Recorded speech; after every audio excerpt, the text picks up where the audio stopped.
میں اس کو تو ہمارے اسٹوڈنٹ مختلف لڑکوں یونیورسٹیوں میں رہتے ہیں، دنیا کی یونیورسٹیوں میں مکس تعلیم ہے، ہاسٹل میں ایک لڑکی ایک لڑکا آ گئے ہیں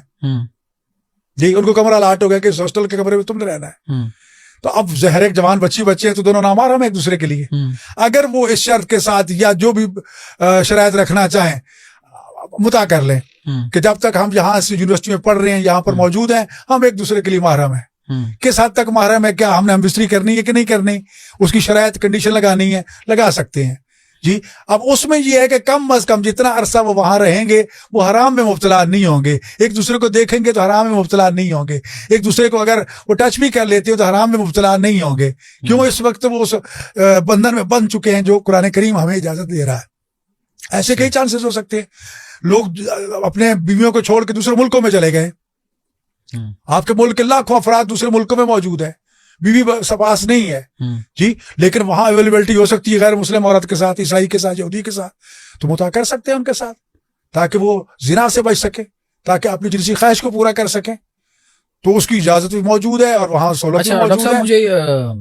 زنا کی ڈیفینیشن بتائیں کیا ہوتی ہے؟ زنا وہ ہے کہ زنا دیکھو زنا کیا، ویسے تو مفہوم بہت وسیع ہے لیکن مختصر یہ ہے کہ دو نامحرم مرد یا عورت جو ہیں وہ ایک دوسرے کے ساتھ بغیر نکاح کے، بغیر وہ نکاح دائمی ہو یا نکاح منقطع ہو یا جسے مطاع کہہ رہے ہیں ہاں جی، اس کے بغیر اگر وہ ایک دوسرے سے بوس و کنار کرتے ہیں، ایک دوسرے کے ساتھ ٹچ ہوتے ہیں، ہم بستری کرتے ہیں، وہ زنا کے پھر اگلے مراحل بڑھتے جائیں گے۔ اصل زنا جس پہ حد زنا جاری ہوتی ہے وہ اسلام نے اس کے ثبوت کے لیے سخت سے سخت شرائط رکھ دی ہیں تاکہ شاید انسان کو شرم حیا آ جائے۔ اس میں کہا گیا جب تک 4 عادل مرد گواہ جو ہیں، عادل سے مراد جو صوم و صلات کے پابند ہیں، محرمات کے تارک ہیں، واجبات کے پابند ہیں، وہ ان کو اس طرح ہم بستری کرتے ہوئے دیکھیں، صرف سویا ہوا نہ دیکھیں یا ایک کمرے میں نہ دیکھیں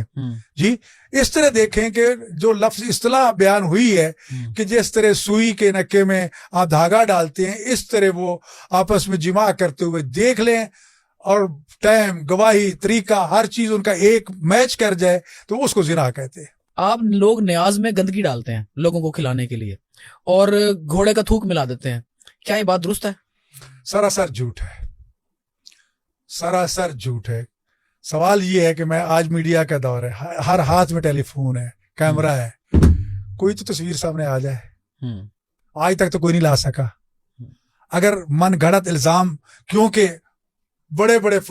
مفتیوں نے فتوے دے دیے تھے، ذکر الحسین علی الواعظ حرام، امام غزالی کا فتویٰ آ گیا کہ جناب واعظ پر امام حسین کا ذکر کرنا حرام ہے، کیوں؟ یہ اس سے بغض صحابہ پیدا ہوتا ہے۔ یہ تو آپ نے کلیئر کر دیا۔ نہیں کلیئر تو میں نے کر دیا۔ سوال یہ ہے کہ یہ سراسر جھوٹ ہے، الزام ہے۔ ایک لڑکا اور ایک لڑکی آپس میں سیکس کر رہے ہیں اور وہ کہہ رہے ہیں کہ ہم نے مطاع کر لیا،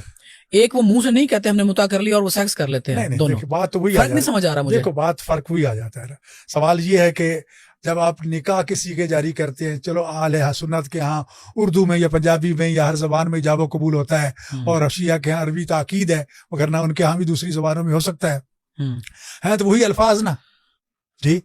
تو وہی الفاظ اگر کل وہ مکر جائیں، یہاں ہائی کورٹ تک کیس گئے ہیں کہ نہیں ہم نے تو وہ ڈرامہ کیا تھا، اب وہ ڈرامہ ہزاروں لوگ دیکھ رہے ہیں کہ وہ ایجاب و قبول بھی ہو رہا ہے، نکاح بھی ہو رہا ہے، مولوی بھی آ رہا ہے، سب کچھ ہو رہا ہے اور اس کو ڈرامہ قرار دیا جا رہا ہے۔ تو بات تو دل کے ساتھ ہے، نیت کے ساتھ ہے، اظہار کے ساتھ ہے، تو یہ ساری چیزیں تو آ جاتی ہے اس میں۔ اگر ایک انسان مکر جاتا ہے تو اس کے انکار کے لیے تو پھر باقی چیزیں آ جاتی ہے نا، لیکن بنیادی طور پر آپ اس شک و شبہ میں صرف مطاع کے لیے کہیں تو وہ نہیں ہے، وہ تو نکاح کے لیے۔ آپ نے کہنا کہ وہ حرام کام میں مبتلا ہو رہی ہے، ہاں وہ میں بتا رہا ہوں، حرام کام سے کیا مراد ہے؟ دیکھو میں عرض کرتا ہوں، اگر یہ بہت سے چانسز ہو سکتے ہیں،